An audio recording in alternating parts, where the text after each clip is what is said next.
Alright, tier lists, right? People love them, especially in the Smash Bros community. Shoutouts to you guys! So today I'm gonna be making one on my own, right? I am making one for the average player because I feel like people will look at the highest of high tier players and on the game that basically like live off of the game. Like the top 0.01% of players, right? The people that literally go to tournaments, play like a part-time job, even a full-time job even. What I feel is that tier list does not apply to the everyday person that's playing the game. Like, let's just say you have 1,000 to like 7,000 hours in the game because it's a pretty old game. 7,000 isn't actually like that much anymore. I feel like that tier list looks completely differently from what, again, top 0.01% of players' tier lists are looking like. Before we get any further though, I do want to clarify, there are opinion warnings in this video. I know people out there cannot handle those, so that is why there is this great warning on the screen for you guys, alright? If you guys don't like this warning, I recommend leaving the video. This should probably be a pretty quick video if I had to take a guess, so I imagine this would be a very quick video. Oh, yes, I'm putting Donkey Kong into S tier. I genuinely think he is, like, one of the easiest characters within, like, this player range, basically, for playtime. I am also going to be putting Pikachu into S tier as well. I feel like within this play range, I feel like with the amount of hours you have in the game, you can learn a lot of combos, and I feel like the people, and depending on who you go against, I feel like a lot of people aren't going to know how to get out of it, and really how to fight you as well. So I feel like any training, like, any combo-oriented character, like, big time, I feel like they're just pretty much S tier automatically, or someone that's, like, pretty strong as well, like DK as well, because he's pretty strong, he's heavy, and he has a lot of cheese to him. Within this playtime range, he's good. Yeah, Luigi, here you go, here's another one, like, just combo-oriented, like, you can literally, the 0 to death is known for a reason, there you go. Even if you don't do the 0 to death, it's a 0 to, like, 80%. Oh no, I didn't get my kill, I got 80%. See, now I'm looking at Bowser, right? And I think this one's a little bit more difficult to, like, where we should rank him. Because granted, he is a heavy. However, he has way less cheese than Donkey Kong. So, I think, and for that reason, I think I just simply put him into A tier. Like, I feel like people can fight Bowser way easier at this point. Even myself, I'll include myself in this list. It's way easier to fight Bowser compared to Donkey Kong because, like, his cargo throw alone is just enough to just make him into S tier, I think. Along with just super armor and just cheese to begin with, like side B and just, again, cargo throw is S tier alone. Ice climbers, yep, I'm S tier. I'm putting ice climbers in S tier. Ooh, Zelda. I'm gonna go put Zelda into S tier. It is so easy to play as Zelda, I feel. And, I mean, granted, the easy part doesn't really matter within this tier list. It just matters how good they are. And I feel like if you play Zelda enough, I feel like you can start to take a guess to, like, where people are gonna be going. If you set up your projectiles and ledge traps properly, it's pretty easy to guess, like, where your opponent's gonna go. And I feel like in this player base range, again, people aren't gonna really be mixing their options up that much. Dr. Mario is once again our other B tier character. There's just really not much going for him compared to just regular Mario. It's just Mario, but actually just worse. And I'm intentionally leaving C tier and F tier completely blank. No one is going into these tiers. I can tell you that for a fact. All characters in this game are more than capable to play against each other and win against each other. If you're gonna lose and you're looking for an excuse like, oh, I play a F-tier character and my opponent did an S-tier character, that's not my fault. You're just trying to just name an excuse for yourself. So stop looking for excuses for yourself, right? You have no one else to blame but yourself. It's not a bad matchup, or it's not your character's not good. No, it's your fault. Granted, some characters might have an easier time than others, but there is still always something you could have done differently. But, however, again, let's just say you're a normal person, you likely don't really care about that mindset in the first place, and you just kind of play the game just to play it. You're not really, like, hyper-analyzing every single, like, decision you make and, like, whatever else, so, like, that's just my look on it, at least. Peachy's just, like, pretty small, to be honest. Pichu's very small, very light, obviously, but the fact that he's so small makes him kind of difficult to fight. But he does also a lot of damage, and he's pretty good still. Ooh, we got Ganondorf. I know the comment section is not going to like this one. He is going into A tier.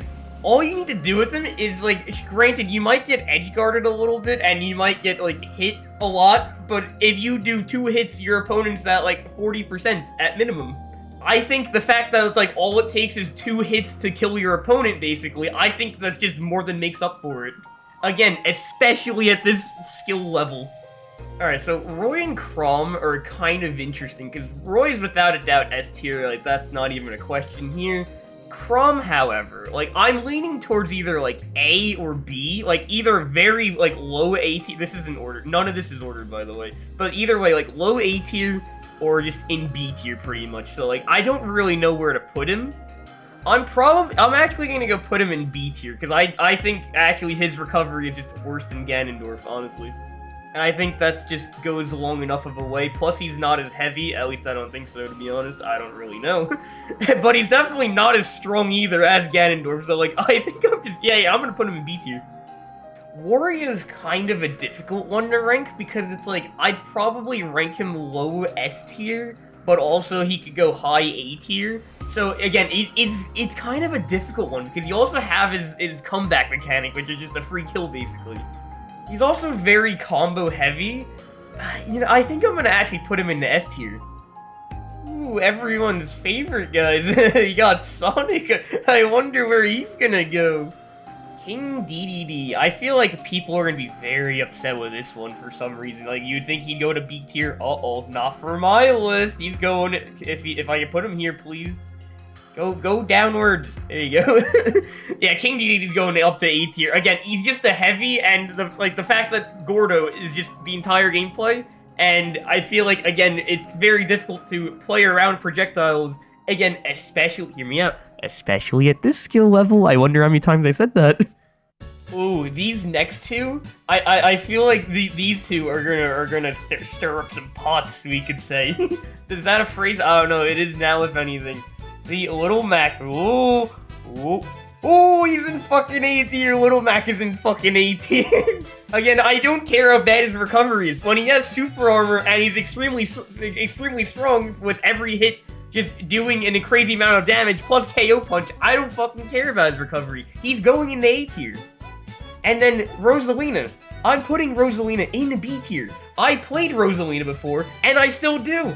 She's going to B tier. The only way you really know, and the only way she's going up any higher is if you practice her, like, for a full-time job, basically, which that is not this tier list. Ryu Ken. You know what? Let me just get all the fighting game characters all together. Uh-oh. S tier warning. S tier warning. Characters that require combos in training mode, and you're pretty much all good to go.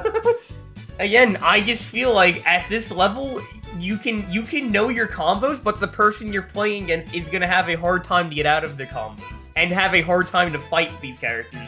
Okay, I feel like Bayonetta is the exception to this, like, training mode combo heavy character because, like, could be good, but at the same time, she's just, like, if she was just a little bit stronger, basically, she could kill off the top, like it was in Smash 4.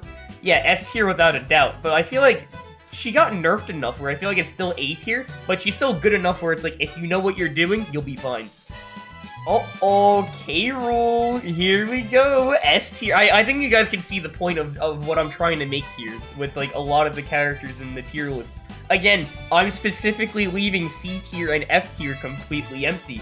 I feel like this is a very well-balanced game for the everyday, like, player. I feel like the difference from a B tier character to an S tier character is basically, like, non-existent. That is what I feel. If you know what you're doing well enough with your character, you'll be just fine. Alright, Pyra and Mythra, right? You know, I main Pyra and Mythra, right? You know, I played them for a very, very long time, right? I would literally play them if they were the worst characters in the game. That is how I pick my characters that I play in video games. However, I will be ranking them fairly, and for that reason, they're going into A tier. I played them enough, and I played some characters in S tier for fun just to prove a point as well.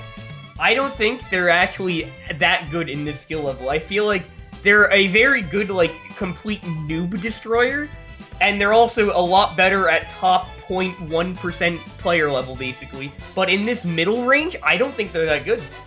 Alright, and last but not least, or more like last but least. Why do people say last but not least? Who really knows? We got, like, the three Miis.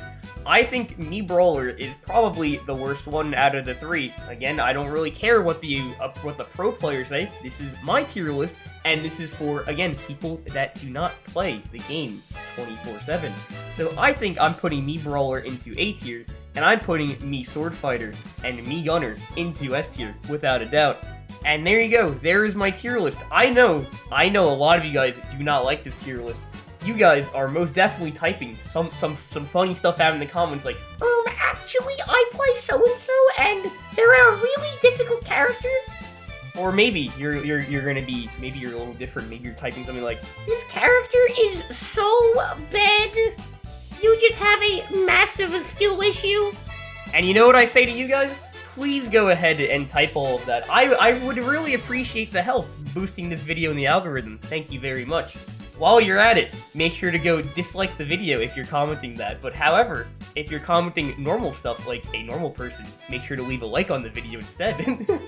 Again, this is my opinion for this game's tier list for characters. I feel like no matter what, within this skill level, a character in S tier and a character in B tier, the difference of, like, the tiers are, like 1%. It is barely anything. If you know what you're doing with your character, you'll be just fine. And if you're someone that likes to beat yourself up over a loss or whatever because you think that you play a low-tier character and you go against, like, characters in S tier from pro player lists, you need to realize you're not a pro player. You are a normal human being. You do other things than just play a video game and make money off of it. Especially off of your results from the video game. So, you're comparing yourself to people that put in, like, 10,000s of hours and whatever into it, where they get, again, their living is based off of their results from the video game. Those people are going to be a lot better than you. There is nothing you can do about that. They will have an entirely different tier list compared to a normal everyday person. A normal everyday person can pick up any of these characters in the entire game and do just fine with them. This video will most definitely come across as very harsh, and I'm okay with that. Because I feel like this community takes tier lists and stuff way too seriously, and I feel like, again, this game is very well balanced where you can play any character and do just fine. Well, I'm happy I got my point across with this video, and thank you for watching.